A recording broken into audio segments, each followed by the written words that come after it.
നമ്മുടെ കുട്ടികളിൽ ഇന്ന് ആത്മഹത്യകൾ വർദ്ധിച്ചുകൊണ്ടിരിക്കുന്ന ഒരു സാഹചര്യത്തിലാണുള്ളത്. നിസ്സാരമായ കാര്യങ്ങൾക്ക് പോലും ആത്മഹത്യ ചെയ്യുന്ന കുട്ടികളുടെ എണ്ണം വർദ്ധിച്ചുകൊണ്ടിരിക്കുകയാണ്.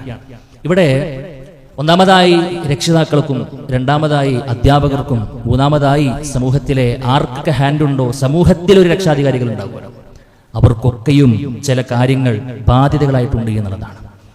നമ്മളെ കുട്ടികളെ വളർത്തുന്നിടത്ത് നല്ലോണം ചില കാര്യങ്ങൾ ശ്രദ്ധിക്കണം. കുട്ടികൾ വളരെയല്ല വേണ്ടത്, വളർത്തുകയാണ് വേണ്ടത്. നമ്മളത് മനസ്സിലാക്കണം. കുട്ടികൾ വളരെയല്ല വേണ്ടത്, വളർത്തുകയാണ് വേണ്ടത്.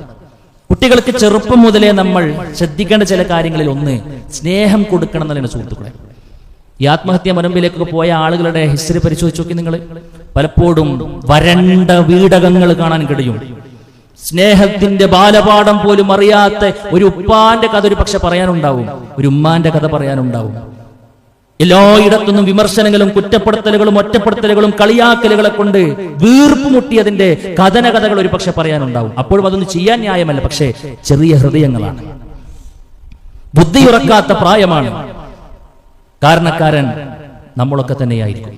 അതുകൊണ്ട് മക്കളെ സ്നേഹിക്കാൻ കഴിയണം, അർഹിക്കുന്ന പരിഗണന കൊടുക്കാൻ കഴിയണം. മൃദുലമായുള്ള ശൈലി അവരോടുണ്ടാക്കണം. തട്ടിക്കേറി തൊട്ടതിനും പിടിച്ചതിനുമൊക്കെ കാർക്കശ സ്വഭാവത്തോടു കൂടെയുള്ള ഒരു ശൈലി നമുക്ക് ഉണ്ടാകാൻ പാടില്ല. എല്ലാതും കുറ്റപ്പെടുത്തലിലൂടെ മാത്രം പറയുന്ന രീതി നമ്മൾ ഒഴിവാക്കണം. എന്തെങ്കിലും ഫാൾട്ടുകൾ ഉണ്ടെങ്കിൽ സ്നേഹബുദ്ധിയാ തിരുത്തി കൊടുക്കണം, ചേർത്ത് പിടിക്കാൻ കഴിയണം. ഗുണം പറഞ്ഞ് ദോഷങ്ങൾ പറയാൻ നമുക്ക് കഴിയണം. അവനെ സ്നേഹിക്കുന്നുണ്ട് എന്ന് മനസ്സിന്റെ ഉള്ളിൽ വെച്ചാൽ പോരാ, സ്നേഹിക്കുന്നുണ്ടെങ്കിൽ അത് പറയാനും അവനക്കത് ബോധ്യപ്പെടാനുമുള്ള മാർഗങ്ങൾ നമ്മൾ സ്വീകരിക്കണം. അവന്റെ നേട്ടങ്ങളിൽ അവനെ പ്രോത്സാഹിപ്പിക്കാൻ കഴിയണം. അവന്റെ പരാജയങ്ങളിൽ അവന് മുതുകത്ത് തട്ടി സാരല്ലട എന്ന പ്രതീക്ഷയുടെ ചിറക് അവർക്ക് വകവെച്ചു കൊടുക്കാൻ നമുക്ക് കഴിയണം. രണ്ടാമത്തെ കാര്യം, നമ്മുടെ മക്കളെ നല്ല മനക്കരുത്ത് നേടിയെടുക്കാൻ നമ്മളെ കൊണ്ട് കഴിയണം. കുട്ടികളെ നല്ല മനക്കരുത്തുള്ള ആളുകളാക്കണം, അല്ലെ? ജയിക്കാൻ മാത്രമല്ല നമ്മൾ അവരെ പഠിപ്പിക്കേണ്ടത്. ചിലപ്പോഴൊക്കെ വീഴ്ചയിൽ പാഠങ്ങളുണ്ട് എന്ന പാഠം നമുക്ക് പറഞ്ഞു കൊടുക്കാൻ കഴിയണം. ചിലയിടത്തൊക്കെ ഒന്ന് തോറ്റുകൊടുക്കാനും നമ്മൾ പഠിപ്പിക്കണം. ജീവിതം എല്ലാ നിരത്തിലുള്ള ഏറ്റ വ്യത്യാസങ്ങളിലൂടെയാണ് നമ്മുടെ ജീവിതമെന്ന് നമ്മുടെ മക്കളെ പഠിപ്പിക്കാൻ നമുക്ക് കഴിയണം. മറ്റൊന്ന്, പൊരുതി നേടാൻ പഠിപ്പിക്കണമെന്നാണ്. ചോദിച്ചതും ആഗ്രഹിച്ചതും ഒക്കെ സെക്കൻഡുകൾക്കപ്പുറത്ത് അവർക്ക് വകവെച്ച് കൊടുക്കുന്നതിന്റെ പേരല്ല സ്നേഹം. മറിച്ച് അവൻ നേടിയതൊക്കെ, അവൻക്ക് ലഭിക്കപ്പെട്ടതൊക്കെ അവന്റെ നേട്ടമായി കൊണ്ട് മാറണം. ഇത് പറഞ്ഞാൽ എന്തെങ്കിലുമൊക്കെ ഒരു കാര്യം ആവശ്യപ്പെടുമ്പോൾ ഒരു ചെറിയ ടാസ്ക് കൊടുക്കണം, അതവന് പൂർത്തിയാക്കട്ടെ, എന്നിട്ടാകാം നമ്മുടെ സമ്മാനം എന്നാണ്. അപ്പോൾ എന്തുണ്ടാകുക? അവൻക്ക് അതിനൊരു വിലയുണ്ടാവും. അതിന്റെ പിന്നിൽ, അവന്റെ നേട്ടങ്ങളുടെ പിന്നിലൊക്കെ അവൻക്കൊരു അധ്വാനമുണ്ട്. അതവനെ വേറൊരു അവസ്ഥയിലേക്ക് അവനെ മാറ്റുമെന്നാണ്. പൊരുതി നേടാൻ അവനെ പഠിപ്പിക്കുക എന്നുള്ളതാണ്. മറ്റൊന്ന്, സ്വപ്നങ്ങൾ കാണാൻ പഠിപ്പിക്കണം. സ്വപ്നങ്ങൾ കാണാൻ പഠിപ്പിക്കണം. നിന്നിൽ ഞങ്ങൾക്ക് എമ്പാടും സ്വപ്നങ്ങൾ ഉണ്ട് എന്ന് അവനോട് പറയാൻ നമുക്ക് കഴിയണം. അങ്ങനെ സമൂഹത്തിന്റെ ഭാഗമാക്കി അവൻക്ക് കിട്ടേണ്ട ബഹുമാനവും അവൻക്ക് കിട്ടേണ്ട ആദരവും അവൻക്ക് കിട്ടേണ്ട സ്നേഹവും ഒക്കെ നമ്മിൽ നിന്നും കൊടുക്കാൻ നമുക്ക് കഴിയണം. അവനും സമൂഹത്തിൽ അംഗമാണ്.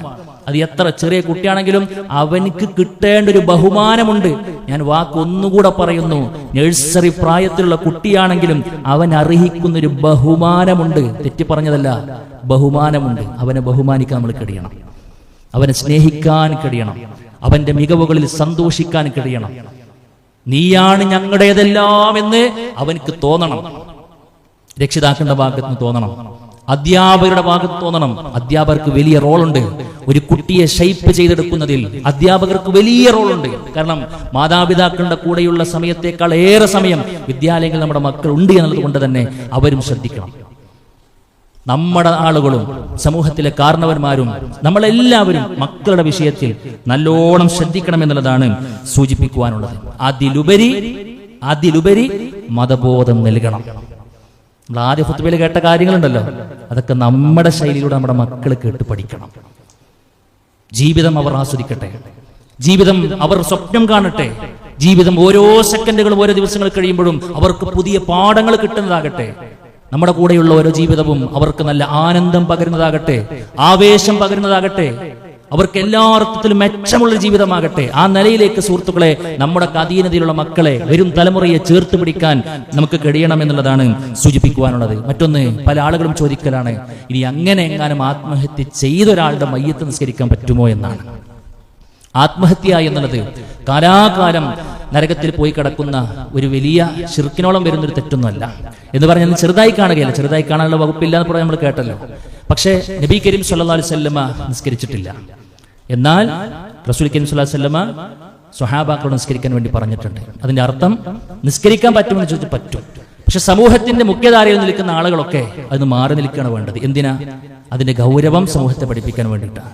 ഞാനെങ്ങാനും ഈ ഏർപ്പാട് ചെയ്താൽ എന്റെ മയ്യത്ത് നിസ്കരിക്കാൻ ആളുകളുടെ എണ്ണം കുറയും എന്നൊരു പേടിയോടെ ഉണ്ടാകാൻ വേണ്ടിയിട്ടാണ്.